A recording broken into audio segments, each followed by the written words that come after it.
तरावीह के बाद मैं अकेला बैठा था। मस्जिद तकरीबन खाली हो चुकी थी। कालीन पर चंद लोग खामोशी से तस्बीह कर रहे थे। मैं भी बैठा था, मगर दिल कहीं और था। अचानक मेरे जहन में एक सवाल उभरा, अगर ये रमज़ान आखिरी हो। न कोई आवाज़ आई, न कोई इशारा, बस एक ख्याल, लेकिन ऐसा ख्याल जिसने दिल को हिला दिया।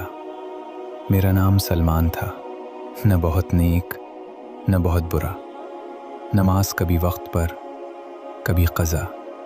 रोज़ा रख लेता था, मगर गुस्सा नहीं छोड़ पाता था। मैं ख़ुद को कहता था, अल्लाह बड़ा गफ़ूर और रहीम है। और यही जुमला मेरी सबसे बड़ी ढाल भी था और सबसे बड़ी गफलत भी। घर आया तो सब सो रहे थे। कमरे में अंधेरा था। मोबाइल स्क्रीन जलाई, सोशल मीडिया खोला, मगर दिल नहीं लगा। वही सवाल दोबारा उभरा, अगर ये रमज़ान आखिरी हो। उसने खुद से पूछा, क्या मैं अल्लाह से मिलने के लिए तैयार हूँ? जवाब नहीं आया। खामोशी आई, और उस खामोशी में उसे अपनी ज़िंदगी साफ नज़र आने लगी। सहरी के वक्त वो खामोश बैठा था। अम्मी ने कहा, क्या हुआ, तबीयत ठीक नहीं? उसने मुस्कुराकर कहा, बस नींद कम है। लेकिन असल बात ये थी कि उसकी नीयत कांप रही थी। उसने दिल में कहा, या अल्लाह, अगर वाकई ये मेरा आखिरी रमज़ान हो तो मुझे खाली हाथ अपने पास ना बुलाना। ये दुआ लंबी नहीं थी, मगर सच्ची थी। दिन शुरू हुआ, भूख लगी, प्यास भी, लेकिन आज एक चीज़ मुख्तलिफ थी। हर काम करते हुए वो सोचता, अगर ये आखिरी रमज़ान है तो क्या मैं यही कर रहा हूँ जो मुझे करना चाहिए? दफ्तर में किसी ने सख्त बात कही। पुराना सलमान फ़ौरन जवाब देता, मगर आज उसने ज़बान रोक ली। दिल ने कहा, छोड़ दो, अगर आखिरी रमज़ान है तो ये लड़ाई किस काम की? शाम को वो आईने के सामने खड़ा था। चेहरा वही था, मगर आंखें मुख्तलिफ थीं। वो खुद से बोला, सलमान, अगर आज मौत आ जाए तो कौन सा अमल तेरा सहारा बनेगा? कोई जवाब नहीं था, बस एक एहसास था। इफ्तार पर सब मौजूद थे। खजूर, पानी, गरम गरम पकोड़े। अम्मी ने दुआ के लिए हाथ उठाए। सलमान ने भी हाथ उठाए, मगर आंखें बंद करते ही उसे अपनी कोताहियां याद आ गईं। वो मांग नहीं सका, वो रो पड़ा।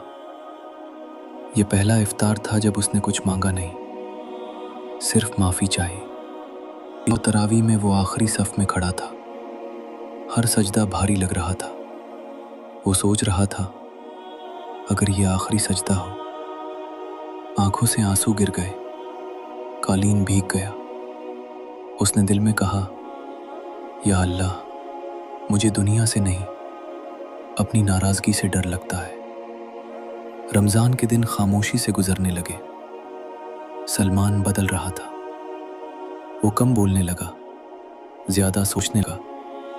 वो गीबत वाली महफिल से उठ जाता। वो बात जो किसी का दिल दुखा दे, वो नहीं कहता, क्योंकि दिल में हर वक्त एक आवाज़ थी, अगर ये आखिरी रमज़ान हो। एक दिन माँ ने सर पर हाथ रखा और कहा, बेटा, इस रमज़ान तुम मुख्तलिफ लग रहे हो। सलमान ने पूछा, बुरा या अच्छा? माँ मुस्कुराई, करीब, अल्लाह के करीब। ये सुनकर सलमान की आंखें भर आईं। वो जान गया कि वो रास्ता पर है। एक रात वो देर तक जागता रहा।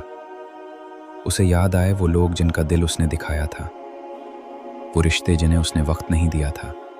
उसने मोबाइल उठाया, कुछ नंबर्स मिलाए। एक एक करके उसने माफ़ी मांगी। कुछ ने फ़ौरन माफ़ कर दिया, कुछ रो पड़े, कुछ खामोश रहे। लेकिन सलमान का दिल हल्का हो गया। हर रात वो यही सोचता, या अल्लाह, अगर ये आखिरी रात हो तो मुझे खाली मत लौटाना। لیلۃ القدر کی تلاش ایک رات بہت خاموش تھی، ہوا بھی آہستہ تھی، سلمان سجدے میں تھا، وقت کا احساس ختم ہو گیا۔ وہ رو رہا تھا بچوں کی طرح۔ وہ کہہ رہا تھا، یا اللہ، میں کامل نہیں لیکن تیرا ہوں، اگر یہ آخری رمضان ہے تو مجھے قبول کر لے۔ اس لمحے اسے سکون ملا، وہ سکون جو دلیل سے نہیں یقین سے آتا ہے۔ عید یا نئی زندگی۔ رمضان ختم ہوا، عید آ گئی، لوگ خوش تھے، سلمان خاموش مسکرا رہا تھا۔ نئے کپڑے تھے مگر دل اس سے بھی نیا تھا۔ وہ جان چکا تھا کہ سوال یہ نہیں یہ رمضان آخری تھا یا نہیں، اصل سوال یہ ہے، کیا میں ہر رمضان ایسے جی سکتا ہوں جیسے یہ آخری ہو؟ آخری پیغام۔ اگر ہم یہ سوچ کر نماز پڑھیں کہ شاید یہ آخری ہو، یہ سوچ کر روزہ رکھیں کہ شاید دوبارہ موقع نہ ملے، یہ سوچ کر معافی مانگیں کہ شاید کل نہ ہو، تو یقین مانو ہر رمضان ہمیں بدل سکتا ہے، اور اگر ہم بدل گئے تو یہی سب سے بڑی کامیابی ہے۔